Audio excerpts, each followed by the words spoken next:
দাঁড়ান, ভিডিওটা স্কিপ করার আগে আমাকে একটা প্রশ্নের উত্তর দিয়ে যান।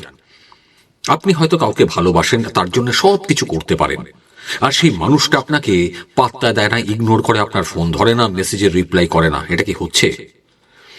অথচ সে এমন একজনের পেছনে ছুটছে, আপনি জানেন, খবর পাচ্ছেন, সেই মানুষটা হয়তো একে মানুষ বলে গ্রাহ্যই করে না, পাত্তাই দেয় না। আপনার সঙ্গে হচ্ছে কি? যদি উত্তর হ্যাঁ হয়, যদি উত্তরটা হ্যাঁ হয়, তবে আজকের এই ভিডিওটা আপনার জীবন দেখার দৃষ্টিভঙ্গি, আপনি যেভাবে আপনার লাইফটাকে দেখছেন, তার দৃষ্টিভঙ্গি সম্পূর্ণভাবে পাল্টে দেবে। আজ আমরা জানবো সেই গোপন সাইকোলজি, কেন আমরা তাদের প্রতি বেশি আকৃষ্ট হই, কেন আমরা তাদের প্রতি বেশি আকৃষ্ট হই যারা আমাদের কদর করে না, পাত্তা দেয় না, ইগনোর, গালাগালি করে। আমরা তাদের দিকে বেশি দৌড়ই। কথাগুলো কি মিলছে মনের সঙ্গে? যদি মেলে কমেন্ট করতে ভুলবেন না। আপনি কি আনরিকুয়েটেড লাভ কথাটা শুনেছেন? শোনেননি? তাহলে ভিডিওটা শেষ অবধি দেখবেন। নমস্কার, আমি আবির গাঙ্গুলি, আপনারা দেখছেন মাইন্ড ম্যাটার বাংলা, আর আমি একজন মোটিভেশনাল স্পিকার আর লাইফ কোচ। আমি শেখাই কি করে ভালোবাসাকে ফিরিয়ে আনতে হয়, কিভাবে মনের ইচ্ছাকে পূর্ণ করতে হয়। আমাকে আপনারা অনেকেই ফোন করেন, মেসেজ করেন, যে এই প্রশ্নটা করেন যে আমি এত ভালোবাসি তাকে, তাকে আমি জান প্রাণ দিয়ে ভালোবাসি, সবকিছু করি, তারপরেও কেন সে আমাকে ইগনোর করছে? করেন তো? অবশ্যই করেন। সেই কারণেই আমি আজকে ভিডিওটা বানাতে এনেছি। কিন্তু আপনি কি জানেন যে এর পেছনে কোনো ভাগ্য বা কপাল নেই? এর পেছনে আপনার ভাগ্য বা কপাল বলে কিছু নেই। এর পেছনে আছে পিওর সাইকোলজি বা মনস্তত্ত্ব বা মনোবিজ্ঞান, যেটা শেখা ভীষণ দরকার। একজনকে ভালোবাসলাম, প্রেম করলাম, হয়ে গেল? নট সো ইজি বস, জানতে হবে।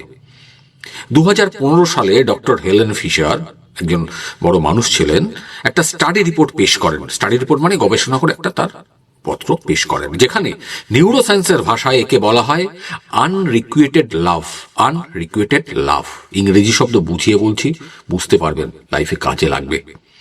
কেন এই জিনিসটা হয়, কেন এরকম ইগনোর করে, কেন এটা করে, আজকে আমরা সেগুলো জানবো। তাই ভিডিওটা স্কিপ না করে শেষ পর্যন্ত দেখার চেষ্টা করবেন, শিখতে পারবেন, বুঝতে পারবেন। আর আপনি যদি চ্যানেলে নতুন হন, তবে মাইন্ড ম্যাটার বাংলা চ্যানেলটা সাবস্ক্রাইব করতে ভুলবেন না, লাইক করতে, আর অনেক অনেক কমেন্ট করতে। এবার আসি আসল কথায়। ডক্টর হেলেন যে রিপোর্টটা পেশ করেছিলেন, সেখানে কি দেখা গিয়েছিল? সেখানে পাওয়া গিয়েছিল যে আমাদের মস্তিষ্ক, আমাদের ব্রেনে একটা রিভার্স টেকনোলজি বা উল্টো মানসিকতা কাজ করে।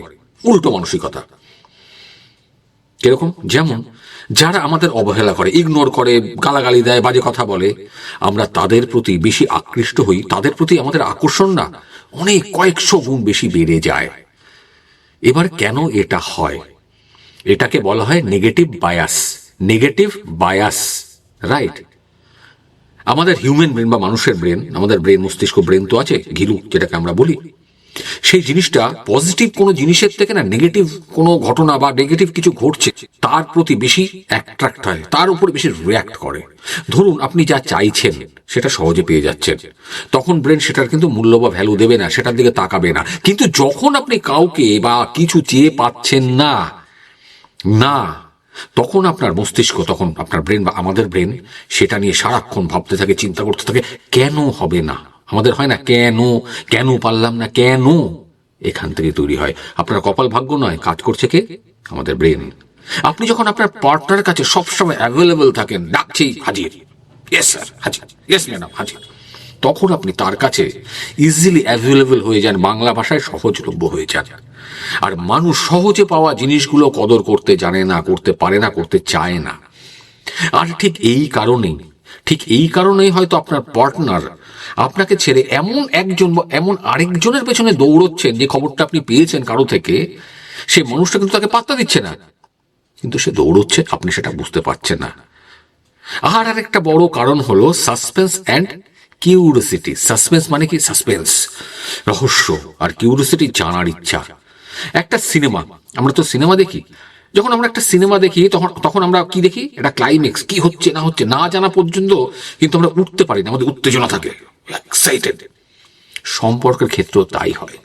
যখন আপনি কাউকে সবকিছু উজাড় করে দিলেন, সবকিছু বলে ফেললেন, আপনার ভেতরে যা রহস্য যা আছে সবকিছু বলে ফেললেন, তখন আপনার প্রতি তার কৌতূহল, কিউরিওসিটি শেষ হয়ে যায়, পুরো সিনেমাটার মতো।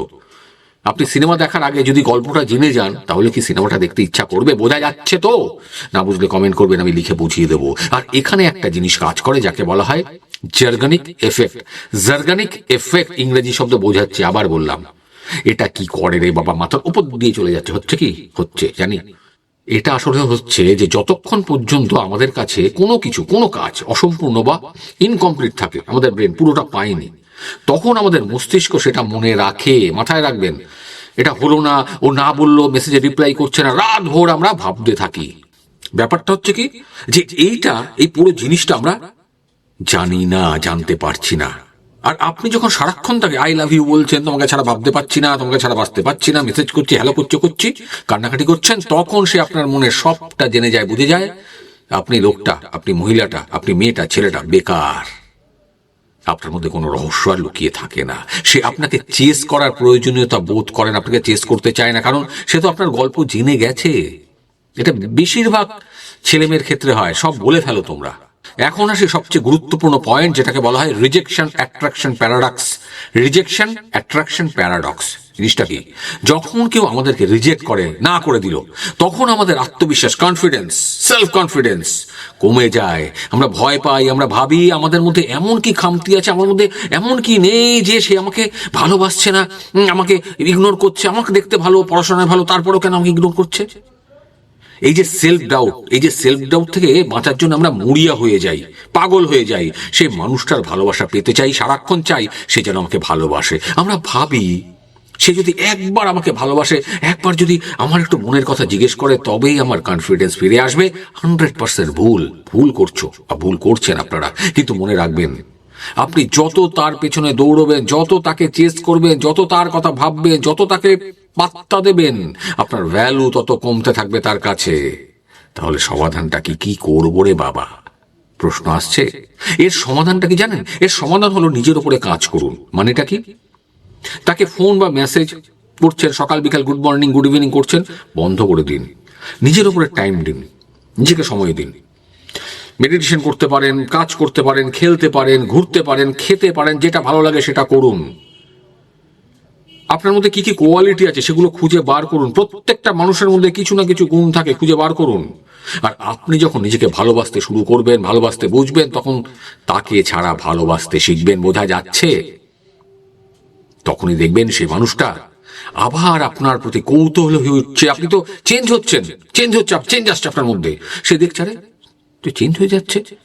একটা কথা মনে রাখবেন, কাউকে সহজে পাওয়াটা কোনো চ্যালেঞ্জ নয়।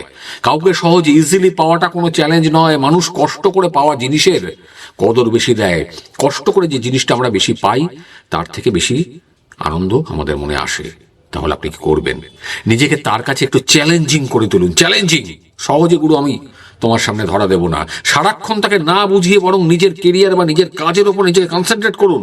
আমিও পারি করে দেখাতে। নিজের উপর একটু মন দিন। যদি আপনার মন খুব অস্থির থাকে, সারাক্ষণ ওর কথা ভাবছেন, তবে মনটাকে শান্ত করতে হবে। খেলুন, খেলাধুলা করুন, বন্ধুদের সঙ্গে আড্ডা মারুন। এতে কি হবে জানেন? এতে আমাদের শরীরে পজিটিভ হরমোন বাড়ে। হ্যাঁ, আর তার সঙ্গে বাড়বে আপনার মানসিক জোর, মেন্টাল কনফিডেন্স। যখন আপনি নিজের জীবন নিয়ে ব্যস্ত হয়ে পড়বেন, নিজেকে নিয়ে ভাববেন, নিজের কাজ করবেন, দেখবেন আপনি আর তাকে চেস করছেন না, কারণ আপনি নিজেকে নিয়ে ব্যস্ত হয়ে পড়েছেন। সে অটোমেটিক্যালি আপনার প্রতি আকৃষ্ট হবে। এটা হয় সাইকোলজি, মনোবিজ্ঞান, আমার এত বছরের এক্সপিরিয়েন্স এটা আমি দেখেছি। তার মনে একটা হারানোর ভয় তৈরি হবে। কাকে হারানোর? কমেন্ট করে বলুন দেখি। আমি বলে দিচ্ছি আপনাকে। সবশেষে একটা কথা বলবো, কাউকে ভালোবাসা ভালো, অবশ্যই ভালো, আমিও বাসি আপনাদেরকে সবাইকে। কিন্তু নিজেকে সস্তা করে ফেলে, সস্তা করে দিয়ে তাকে ভালোবাসতে যাবেন না, সেটা অপরাধ। যদি আজকের এই সাইকোলজিক্যাল টিপসগুলো ভালো লাগে, তাহলে রিকোয়েস্ট করবো ভিডিওটা লাইক করুন, কমেন্ট করে জানান যে আপনার সঙ্গে এই জিনিসটা ঘটছে কিনা। ঘটছে, প্রতি মুহূর্তে ঘটে বলেই আপনারা ফোন করেন, মেসেজ করেন আমাকে। দেখবেন সেই ভালোবাসার মানুষটা আপনার প্রতি আকৃষ্ট হয়ে আপনার কাছে ফিরে আসছে। ভালো থাকুন, নিজেকে ভালোবাসুন। দেখা হচ্ছে পরের একটা দুর্দান্ত ভিডিওতে।